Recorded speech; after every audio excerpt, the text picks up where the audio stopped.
People have everything on their smartphones, right? From banking to everything.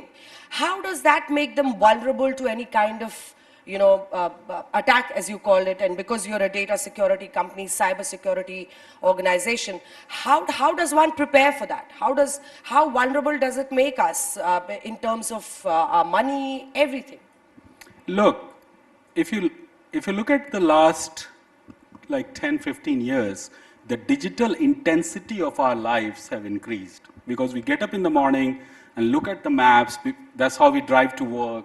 We interact with each other over emails, not calling and talking to people all the time. So as the digital intensity has increased, so has the cyber risk. And so everyone has to now think, am I really prepared? I'm doing the basic hygiene. Do I have multi-factor authentication? Do I trust this person that I'm giving information to? So that's the basics. And then you need to have the ability to have been able to recover from a bad incidents. And so everybody has to think about that. What exactly do you mean when you say we have to be, like we had other guests also who were talking about becoming AI aware? What exactly is this AI aware business? I mean, downloading some apps, navigating through it, or how does one go about it? Like so many students sitting here, how can one become AI aware? AI is all about, can we do knowledge work automatically without human intervention? And so if you think about when I'm traveling to India, my assistant has to find a hotel, airplane, local transportation. These are knowledge work. So if you fast forward with AI deployment, all of it, she's not trying to reinvent the future. She's just taking the available information and compute what is the best way to travel.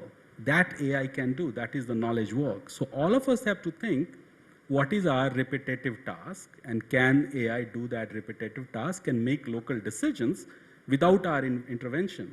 But AI can only work on the past, and that's why I'm saying that us humans have to work on intuition, where we connect new dots, create new things. So all the jobs, all the opportunities around connecting new dots is going to be human work, and everything which is coded knowledge and data on which you can run the work will be AI.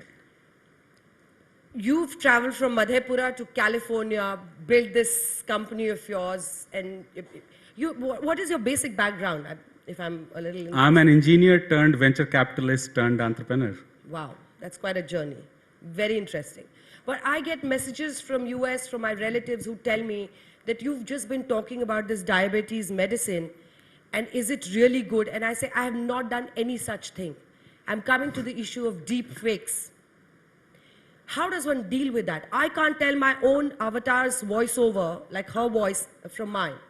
How does one deal with deepfake?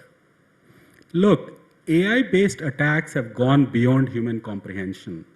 And we need to go back in time and think, how did we solve some of these problems? If you go back to the late 90s, early 2000s, nobody was ready to swipe the credit card on internet because everyone was worried about, is this a real website or it's a fake website? And then we invented VeriSign that certified individual websites.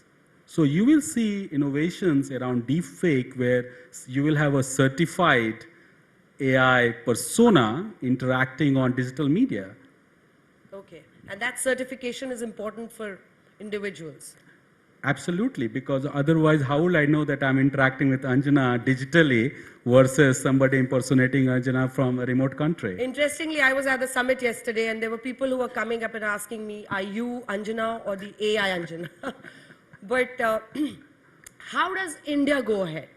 See, it's important that we are not just a market for AI, because this is the challenge we face in most fields. India is seen as the biggest bazaar. But how do we become the drivers of this? How do you think? What are the 3 or 4, 5 steps that you would suggest for this? Look, we are in the very early days of the AI-driven abundance, or the new industrial revolution, as I like to call it, because now instead of factories producing goods, we have factories producing intelligence. But the India's opportunity is to how to harness that intelligence and create applied things like applications to deliver products and services to 1.4 billion population in India. This is a tremendous opportunity.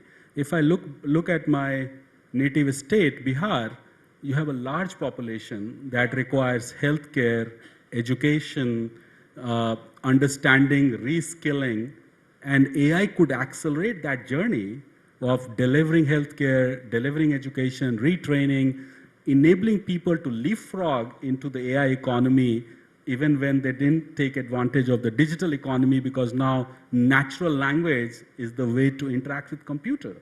So lingua franca has gone from learning to program versus speaking into the computer. So the tremendous opportunity for Indian entrepreneurs, but what is going to be most important is, do they have a unique perspective on delivering such an application, not just mimic, as Hemant said, what is happening other places around the world. What is a unique Indian... Need-based, unique innovation. Unique innovation delivered to your unique audience, because Indian market is massive.